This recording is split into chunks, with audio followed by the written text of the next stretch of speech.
जसं आपण किडामुंगीपासून उत्क्रांती होत मनुष्य जन्माला आलो, हे मानल्यामुळे आपल्या नैतिकतेला तडा जातो.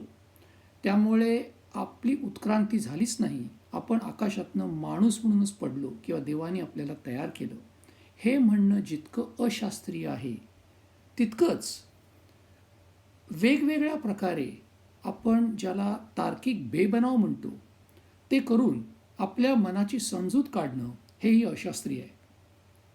दुसरा एक बेबनाव म्हणजे कारण आणि परिणाम. बरेच वेळा आपण कारण आणि परिणामांची गल्लत करतो. एखाद्या गोष्टीचं कारण हे त्याच्यानंतर घडलेली गोष्टच असू शकते, असं आपण अत्यंत कन्व्हिनियंटली सोयीस्करपणे मानून चालतो. एखाद्या माणसाचं समजा अपघाती निधन झालं, तर आपण बघतो की त्या अपघाती निधनातून कोणाचा फायदा झाला.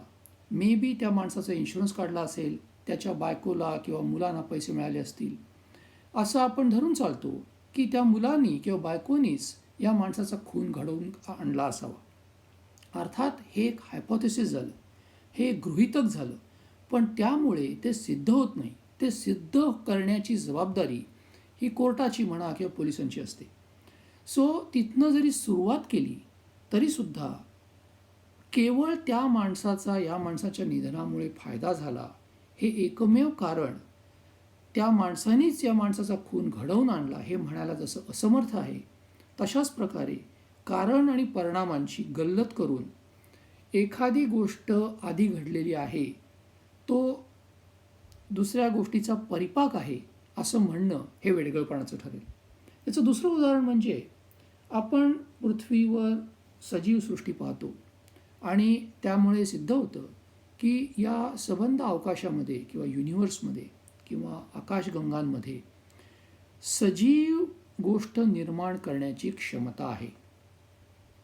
पण आपण आहोत, मनुष्यजात आहे, म्हणून ही सृष्टी जीवन निर्माण करण्याकरताच जन्माला आलेली आहे असं म्हणणं चुकीचं ठरेल. आपण असं म्हणू शकत नाही की आमचा जन्म झाला आहे आणि आमचा मनुष्य जन्म होण्याकरताच या विश्वाची निर्मिती झाली असली पाहिजे, असं म्हणणं अशास्त्रीय ठरेल. जसं एखाद्या माणसाच्या निधनामुळे दुसऱ्या माणसाचा फायदा झाला, तर त्या माणसानीच हा खून घडवून आणला हे म्हणणं जितकं वेडगळपणाचं आहे, तितकंच आम्ही आहोत म्हणून या विश्वाची निर्मिती आमची निर्मिती होण्याकरता झालेली आहे असं म्हणणं हे शाळकरी आणि अशास्त्रीय ठरेल. आपण बरेच वेळा वेगवेगळ्या गोष्टींमध्ये पॅटर्न्स म्हणजे नमुने शोधत असतो आणि त्याच्यावर आपण थोडीशी चर्चा आधी केलेली आहे. मनुष्याचा स्वभाव हा ढगातनं सुद्धा आकार शोधण्याकडे असतो. तेव्हा जेव्हा रँडम गोष्टी म्हणजे यादृच्छिक गोष्टी वेगवेगळ्या कालावधीत घडत असतात, तेव्हा आपण अत्यंत नैसर्गिकपणे त्यातले नमुने शोधायला पाहतो. फॉर एक्झाम्पल, अ ब क याप्रमाणे काही 3 गोष्टी घडल्या. आधी अ घडली, मग ब घडली, मग क घडली. तर आपण या प्रकारच्या यादृच्छिकतेमुळे अत्यंत प्रभावित होतो आणि असं सहज मानून चालतो की अ घडल्यामुळेच ब गोष्ट घडली, ब घडल्यामुळेच क गोष्ट घडली. असं म्हणणं हायपोथेसिस म्हणून, गृहीतक म्हणून ठीक आहे, पण जोपर्यंत ते तुम्ही सिद्ध करत नाही तोपर्यंत केवळ अ ही गोष्ट ब या गोष्टीच्या आधी घडली आहे म्हणून त्याचं कारण होऊ शकत नाही. तेव्हा हा कारण आणि परिणामांचा गोंधळ किंवा अशास्त्रीय चर्चाविचरण करून अमुळेच ब ही गोष्ट घडली असं मानून चालणं हे आतताईपणाचं ठरेल. आपण वेगवेगळ्या प्रकारचे तर्कदोष पाहतो. त्याच्यात आपण पहिल्यांदा पाहिलं की एखाद्या मनुष्याचा अधिकार हा जसा वेगवेगळ्या क्षेत्रांमध्ये ट्रान्सफर होत नाही किंवा वेगवेगळ्या क्षेत्रामध्ये पसरत जात नाही, त्याचप्रमाणे आपण आपल्याला सोयीस्कर अशी गोष्ट निष्कर्ष म्हणून मान्य करू शकत नाही जोपर्यंत ती शास्त्राने सिद्ध झालेली नाही.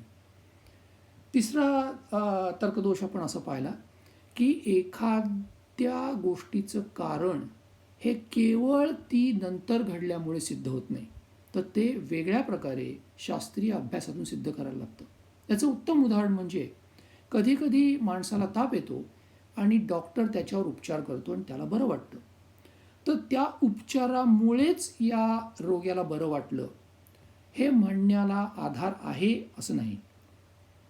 डॉक्टर असं म्हणू शकतो की माझ्या उपचारांना यश आलं, पण ते केवळ उपचारांचंच यश मानणं हे आतताईपणाचं आणि अशास्त्रीय ठरेल.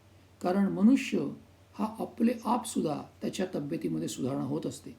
तेव्हा एखादा उपचारच त्याला लागू पडला हे केवळ एका उदाहरणाने सांगणं हे अशास्त्रीय म्हणता येईल.